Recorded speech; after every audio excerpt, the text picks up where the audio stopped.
ઓમ સ્વામિનારાયણાય નમઃ. સ્વામિનારાયણ હરે. વચનામૃત ગઢડા પ્રથમનું પહેલું, અખંડ વૃત્તિનું. સ્વામિનારાયણ હરે સંવત 1876 માક્ષર સુધી ચતુર્થીને દિવસ શ્રીજી મહારાજ શ્રી ગઢડા મધ્યે દાદા કાચના દરબારમાં સાધુની જાયગાને વિશે રાત્રિને સમયે પધાર્યા હતા અને સર્વ શ્વેત વસ્ત્ર ધારણ કર્યા હતા અને પોતાના મુખારણની આગળ સાધુ તથા દેશ જતા હરિભક્તની સભા ભરાઈને બેઠી હતી. પછી શ્રીજી મહારાજે પ્રશ્ન પૂછ્યું છે, સર્વ સાધનમાં કયું સાધન કઠણ છે? ત્યારે સર્વ બ્રહ્મચારી સાધુ તથા ગ્રહસ્થ તેમને પોતાની સમજણ પ્રમાણે ઉત્તર કર્યો, પણ થયો નહીં. પછી શ્રીજી મહારાજ બોલ્યા છે, લો અમે ઉત્તર કરીએ જે ભગવાનના સ્વરૂપમાં મનની અખંડ વૃત્તિ રાખવી, તેથી કોઈ સાધન કઠણ નથી. અને જે મનુષ્યના મનની વૃત્તિ ભગવાનના સ્વરૂપમાં અખંડ રહે છે તેને તેથી બીજી અધિક પ્રાપ્તિ શાસ્ત્રમાં કંઈ નથી. કાં જે ભગવાનની મૂર્તિ છે તે તો ચિંતામણી તુલ્ય છે. જેમ ચિંતામણી કોઈ પુરુષના હાથમાં હોય તે પુરુષ જે પદાર્થને ચિંતવે તે પ્રાપ્ત થાય છે, તેમ ભગવાનની મૂર્તિને વિશે જેના મનની અખંડ વૃત્તિ રહે છે તે તો જીવ, ઈશ્વર, માયા અને બ્રહ્મ એમના સ્વરૂપને જો જોવાની ઈચ્છે તો તત્કાળ દેખે છે. તથા વૈકુંઠ, ગોલોક, બ્રહ્મોલ આદિ જે ભગવાનના ધામ તેને પણ દેખે છે. માટે ભગવાનના સ્વરૂપમાં અખંડ વૃત્તિ રાખવી તેથી કોઈ કઠણ સાધન પણ નથી અને તેથી કોઈ મોટી પ્રાપ્તિ પણ નથી. ત્યાર પછી હરિભક્ત શેઠ ગોવર્ધનભાઈએ શ્રીજી મહારાજ પ્રત્યે પ્રશ્ન પૂછ્યું છે, જેને ભગવાનની માયા કહે છે તેનું રૂપ શું છે? પછી શ્રીજી મહારાજ બોલ્યા છે, ભગવાનનો ભક્ત હોય તેને ભગવાનની મૂર્તિનું ધ્યાન કરતાં જે પદાર્થ આડું આવીને આવરણ કરે તેને માયા કહીએ.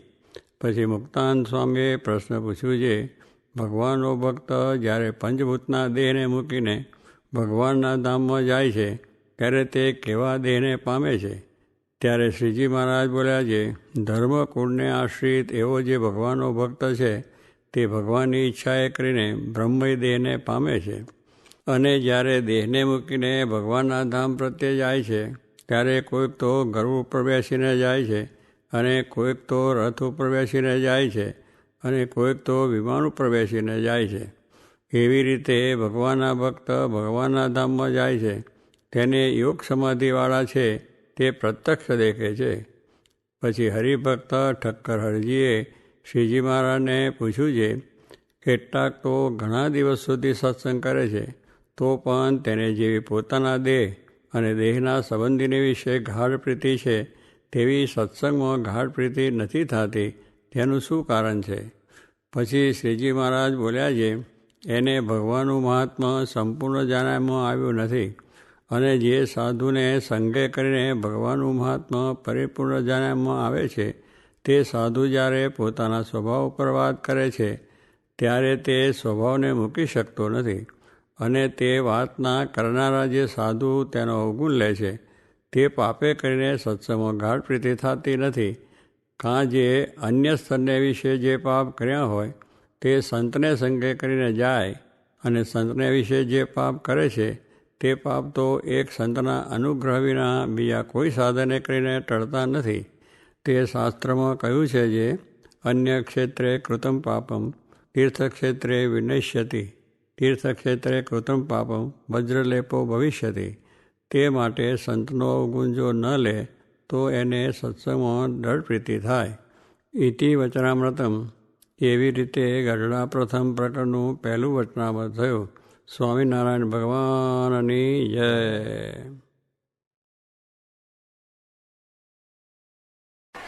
સ્વામિનારાયણ ભગવાનની જય. અક્ષર પુરુષોત્તમ મહારાજની જય. ગુણાતીતાન સ્વામી મહારાજની જય. ભગતજી મહારાજની જય. શાસ્ત્રીજી મહારાજની જય. યોગીજી મહારાજની જય. સૌ સંતને કહી જે હરિભક્તોની પણ જે આજનો દિવસ પૂનમનો ચૈત્રી પૂનમનો દિવસ છે એનો બધો બહુ જ મહિમા છે. લોકો અત્યારે તો કંઈ નદીએ નાહવા જાય ચૈત્રી પૂનમનો તો અત્યારે આપણે એમાં બહુ મોટો મેળો પણ થાય છે. શ્રીજી મહારાજે પોતે 2 સમયા બાંધી દીધેલા. પહેલાં મહારાજ છે યજ્ઞ યાગાદિ કરતા, ઉત્સવ બીજા ત્રીજા ફરતા ફરતા કરતા હતા. પછી મહારાજ સત્સંગ જ્યારે વધ્યો ત્યારે આપણે નક્કી કર્યું કે કારતક સુધી એકાદશી એટલે દેવ ઉઠી એકાદશી, એટલે નામથી શરૂ કરવાનું. કારતક સુધી નામથી તે પૂનમ સુધીનો સમયો, અને ચૈત્ર સુધી નામથી રામનવમીથી પૂનમ સુધીનો આ પૂનમ સુધીનો સમયો, એમ 2 સમય મહારાજે નક્કી કર્યા. અને કહ્યું કે બધાએ આમાં કંઈ આમંત્રણની જરૂર નથી. પહેલાં તો લખવું પડે ને કરવું પડે ને આવજો ને પધારજો ને ફલાનું ને ઢીકનું ને બધું બહુ ચિત્રામણ કરવું પડે. તો મહારાજ કે આ બધું લાંબુ કરે પોસાય નહીં, આવે તો તમને કાયમ માટેના ઉત્સવ કહી દીધા. તે વડતાલને અમદાવાદ દેશ 2 એટલે 2 દેશની અંદર સમયા હતા. શાસ્ત્રીજી મહારાજ પણ આ સમયા પહેલો જે કારતક સુધી એકાદશીનો અમદાવાદમાં કરતા અને પૂનમનો સમય બોચાસન કરતા. ચૈત્ર સુધી નામનું પણ ત્યાં બોચાસન એ કરતા હતા. એટલે કહેવાનું શું છે કે આ સમયો મહારાજે બાંધેલો છે અને ચાલે છે. એટલે એ ઉત્સવ ઉજવવાની આપણને લાભ મળે છે આજે અહીંયા. સદૈવ સારંગ પુરુષ્ય રમ્ય સુમંદિરે અક્ષરધામ તુલ્ય, કે કેવું અક્ષરધામ તુલ્ય કહેવાય એવું જે સારંગપુર સદૈવ સારંગ સુરમ્ય અને રમ્ય પાછું. આપણે બધું કેટલું રમ્ય છે. રમ્ય એટલે આ મંદિર બધું રમ્ય જ છે. બહાર જઈએ તો કદાચ એવું લાગતું છે, પણ એ ભગવાનને સંત જ્યાં આવ્યા એ રમણીય જ કહેવાય. એને પછી આ ગરબો છે ને આવું છે ને તેવું એને એ ના કહેવાય. ભગવાનનો જ્યાં જ્યાં સંબંધ થયો એ નિર્ગુણ બની જાય છે. આ ગામ છે નિર્ગુણ બની ગયું છે મહારાજને પધારવાથી. આમ બહાર જાઓ તો બધું કચરાની પટ્ટીને બીજું ત્રીજું બધું લાગે, પણ આપણે લાગે કે આ શું છે, પણ ભગવાન જ્યાં બિરાજ્યા ત્યાં તીર્થ થઈ જાય છે. દ્વારકામાં ભગવાન બેઠા તો તીર્થ થઈ ગયું. જગન્નાથપુરીમાં સેતુન્દ્ર રામેશ્વર જ્યાં જ્યાં ભગવાન જઈને બેઠા ને મૂર્તિઓ બેઠી એટલે તીર્થ. એમ ભગવાન અહીં બિરાજમાન થયા એટલે તીર્થ. મહારાજ અહીં ઉત્સવ મોટા કર્યા એ તીર્થ. પોતે પધાર્યા સંતો સાથે એટલે આ મોટું તીર્થ. એટલે અહીંયા આગળ લખી લીધું કે સદૈવ સારંગ પુરુષ્ય રમે. સદૈવ એટલે કાયમ માટે અહીં બિરાજમાન જ છે. અક્ષરધામ તુલ્ય જે છે એમાં મહારાજ સાક્ષાત બિરાજમાન છે. એવું જે ધામ છે એની અંદર આજે આપણને આ લાભ મળ્યો છે. એટલે બહુ જ મોટા ભાગ છે આપણો. કે આપણો ભાગ છે એ બીજા જોગી મહારાજ કહેતા બીજાને ભાગ્યશાળી માનો એ જ મોટી ભૂલ છે. કે આપણે મને કહો આ તો બહુ મોટા ભાગ્યશાળી આવાને તેવાને એને પૈસા મળ્યા ને ઢીરું મળ્યું ઢીરું પછી આ પૈસા મળે જિંદગીમાં લાભ બીજા ઘણા છે. દુનિયાના લાભ થાય એ ભાગે નથી, ભગવાનને સંત મળ્યા એ ભાગે. અને એના જે દર્શન થયા અને એમના થકી જે આવું આપણને અક્ષર પુરુષોત્તમનું જ્ઞાન પ્રાપ્ત થયું છે એ બહુ મોટા ભાગે આપણો ભાગે છે. એટલા જ કે નકર તો અનંત જન્મ ફરતા ફરતા કેટલાય જન્મો ધર્યા છે. પણ આ વખતે ફેરો થયો ને થયો ફજેત જીત કઈ જન્મ. પછી આ ભગવાનને સંત ન મળ્યા હોય તો ફેરો આપણો નકામો જાય. પેલો ઘાંચીનો બળદિયો છે ને, ઘાંચીનો બળદિયો આખો દાડો ફરે તો ક્યાંનો ક્યાં આખું ઘૂમ કરે 2-4 માઇલ ચાલે પણ છૂટતા રહે ત્યાં ને ત્યાં જ હોય. એ કંઈ બધું લાંબુ ના જાય. એમાં કંઈ દુનિયાનું સુખ મેળવેલું દુનિયાના વૈભવ મૂક્યા બીજું મૂક્યા હતા, પણ પછી અંતે તો જન્મ મરણ તો રહ્યું જ આપણે. તો એ જન્મ મરણ તો રહે છે જ, પણ ભગવાનને સંત જ્યારે મળે છે ત્યારે જન્મ ફેરા ટળી જાય. એટલે ફેરો ફાવી નથી, આપણો ફેરો ફાવી ગયો છે અને ભાગ્યશાળી આપણે થઈ ગયા છે. એટલે આપણી જીત નકામી નથી ગઈ. જે કરીએ છીએ કથા વાર્તા કીર્તન ભજન સેવા ભક્તિ જે કંઈ કરીએ છીએ એ આપણે આનંદગણું થઈ આવે. ભગવાનને સંતને સંબંધ થયો એટલે એની અંદર જેટલું જે કંઈ કરીએ એનું ફળ આનંદગણું પ્રાપ્ત થાય અને આનંદગણનો લાભ આપણને થાય છે. અને એ બધાય કરતાં તો મોટો લાભ શું કે આપણો છેલ્લો જન્મ થઈ જાય, ફરી આવવાનું જ ના થાય દુનિયા. તે અક્ષરધામમાં જ બેસી જવાનું એવું આ જ્ઞાન છે, એવી આ વાત છે. એટલે એ તો આપણને મોટો લાભ થયો છે કે દુનિયામાં હવે આપણે શું થશે કેમ થશે એવું માનવાની જરૂર જ નથી. આપણે તો ભગવાન સંત સાચી મહારાજ જોગી મહારાજ અક્ષર પુરુષોત્તમ મળી ગયા છે એટલે આપણું તો બેડો પાર થઈ ગયો છે. એમ માનીને સ્વાય કે અહો આનંદમાં રહેવું, અહો ભાવની અંદર રહેવું. અને આનંદ આનંદમાં રહેવું. કોઈ પેલા કહેતા કે હવે તો આપણા સંબંધ થાય એનું પણ કલ્યાણ થઈ જાય, આપણે કોઈને વાત કરીએ તો એનું પણ કલ્યાણ થઈ જાય. ગાંધલાની ડોશી, હવે ગાંધલા ડોશીની વાત આપણે જાણીએ છીએ કે મહારાજ ત્યાં પધારેલા, એના હાથના રોટલા પછી જમેલા ને બધું થયેલું હતું. પણ જ્યારે એ ડોશી છે એને ત્યાં વૃદ્ધાવસ્થા થઈ, પછી એને મારી થઈને જવાનું થયું. ત્યાર પછી મહારાજ એને ડોશીને ધામમાં જાય તો પેલા એનો ધની હતો, એક બહુ સત્સંગ નહીં એને, એટલે ત્યાં જઈને ડોશી પેલી તો તાવ આમ હૂતેલી, તાવ લાગેલો ને બધું ધમધમને આમ જામને જવાની તૈયારી હતી. એટલે પેલા એના ધની શું કહ્યું કે હવે તો અમારા કર્મ તમારા ગતે છે, પણ તું તારા કર્મ ગતે કરજે એમ બોલ્યો એવો. એમ તો કે તું શું બોલે છે? હા તો મારા હાથના રોટલા ત્યાં ખાધા હતા, તારું કલ્યાણ, બેસી જા મારા ભેગો વિમાનમાં લઈ જાય, તું બેસી જા મારા ભેગો વિમાનમાં ઉપાડી જવું તને કહે. ડોશી એવી બળભરી વાત બોલી કે મને કોણ સ્વામિનારાયણ ભગવાન મળ્યા, મારા હાથના રોટલા જમ્યા છે, એટલે મારા હાથના જે જમશે, મારા ગોરાનું જે પાણી પીશે બધાનું કલ્યાણ થશે. ત્યારે કહેવાનું છે કે ડોશી હતા, ગામડાના હતા, પણ એને ભગવાન શ્રીજી મહારાજ મળ્યા એટલે એવો કહેફ હતો. એટલે જેને જેને મળ્યા એને ભગવાનને સંત જેને મળ્યા છે એનો બેડો પાર થઈ ગયો છે. તો આપણે પણ સ્વામી કહે છે આ તો બધા થયા, પણ કેટલા થયા? ભાગે જાગ્યા આજે જાણવા થયા કેટલા? ખોટી એટલે કરોડોની વાત થઈ ગઈ. પછી દાસભાઈ વાત નથી, કેટલી બધી થઈ ગયું છે કે ભાગે જાગ્યા. ભાગે જાગ્યા શું? આ દુનિયાનું સુખ મળ્યું એ તો મળ્યું છે, ઘણા જન્મો કર્યા, ઘણા જન્મો સુધી ભોગવ્યાન લાયા છે. પણ આ વખતે આપણે જન્મ અને પેલું કહે છે ને વરસાદનું વરસવું, દેડકાનું નીકળવું. વરસાદ વરસે તાર દેડકા નીકળે ભાઈમાંથી, ટેક ટેક કર્યા કર્યા એટલે. તો કહેવાનું શું છે કે એનું તકે તક છે. એટલે બોલે શું બોલે છે? તકે તક, તકે તક, તકે તક. એટલે ખેડૂતને કહે છે કે ખેડૂતને કહેજો આ વાવણી કરી લે, અને આ તક ખરેખરી છે અષાઢી મેઘ અને વળી મઘા નક્ષત્ર, એમાં વાવેતર કરે એટલે ડૂંડું આટલું લાંબુ થાય ને ઝાડ જાય. અને જો પછી આગુ પાછું મારી રોપે ને ત્યારે બહુ લાંબુ ના થાય. એમ આપણી તકે તક શું છે કે આપણો જન્મ છે ને ભગવાન શ્રીજી મહારાજ પોતાનો જન્મ કર્યો અને શાસ્ત્રી મહારાજ યોગી જેવા પુરુષ મળ્યા છે, એટલે આપણે તો બેડો પાર થઈ ગયો છે. અને કાંઈ વિચાર સંકલ્પ કરવો નહીં, અહોહો આનંદ કપમાં રહેવું અને આનંદ કપમાં કરીને આપણે આ કાર્ય કરવાનું છે ને થઈ જાય છે. બાકી આ દુનિયામાં ચાલ્યા જ કરે, થયા જ કરે છે.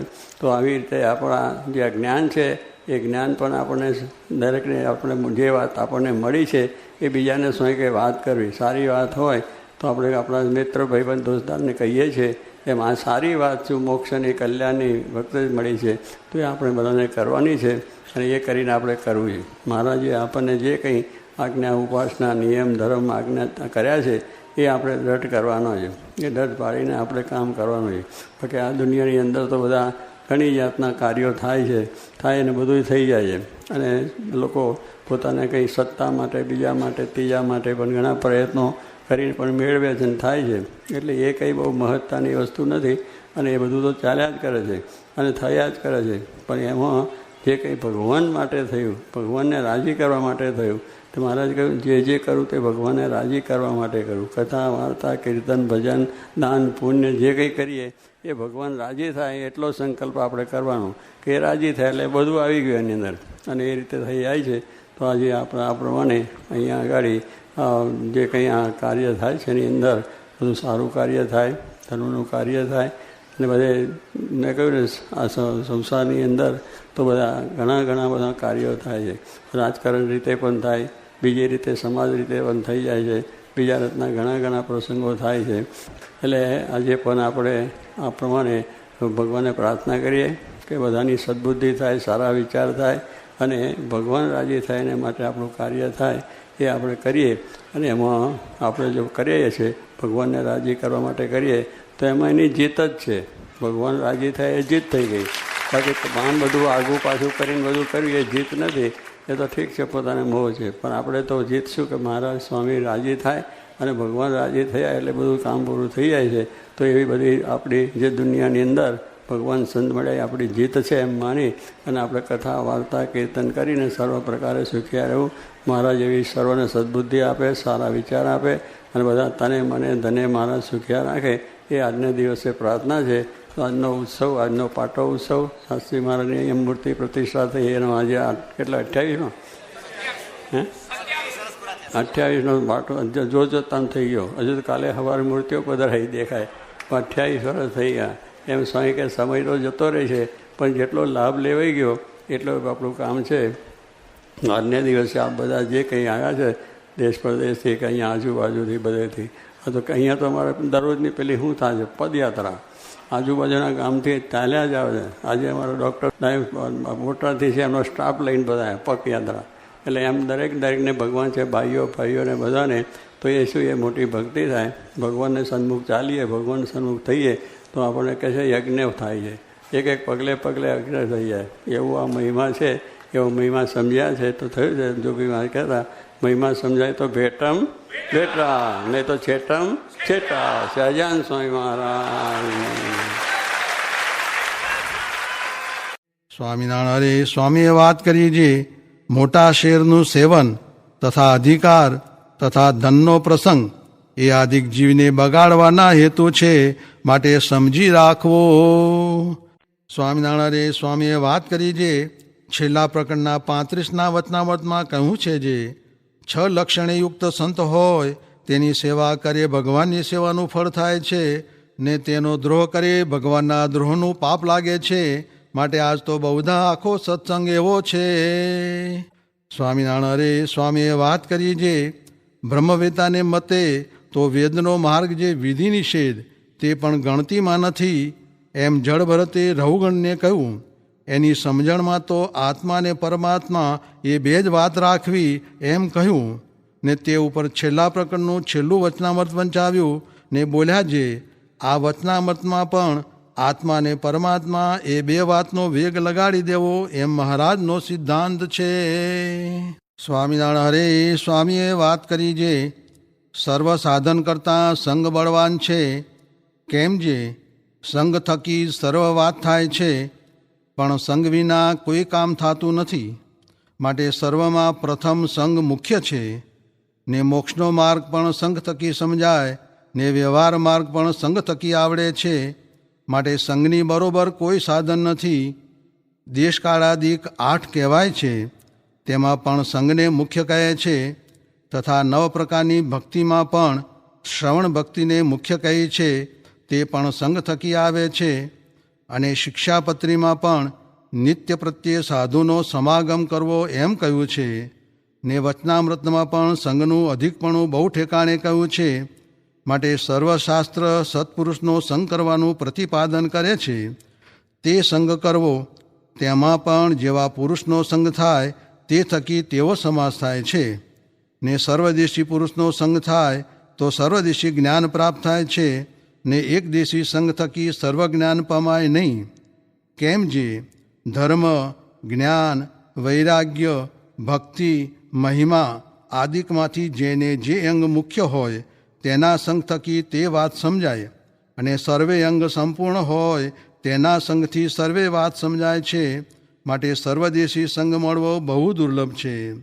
અને સંગ કરવો તેમાં ગુરુની શુદ્ધિ 3 પ્રકારની જોવી. તેની વિકતિ જે એક તો તેનું પંડનું વર્તન હોય તેનો તપાસ કરવો, બીજું તેણે જેને સેવ્યા હોય તેનું સામર્થ્ય જોવું, અને ત્રીજું તેના સંગ થકી જે થયા હોય તેને જાણવા એમ તપાસ કરવો. સ્વામિનારાયણ સ્વામીએ વાત કરી છે સત્ય, હિત ને પ્રિય એવું વચન બોલવું, ને ઉપેક્ષા રહિત બોલવું, પણ આગ્રહથી વચન કહેવું નહીં. સ્વામિનારાયણ હરે સ્વામીએ વાત કરી છે નવરાશ હોય ત્યારે ભગવાનની મૂર્તિને લઈને બેસવું. ને તે મૂર્તિ તે શું છે?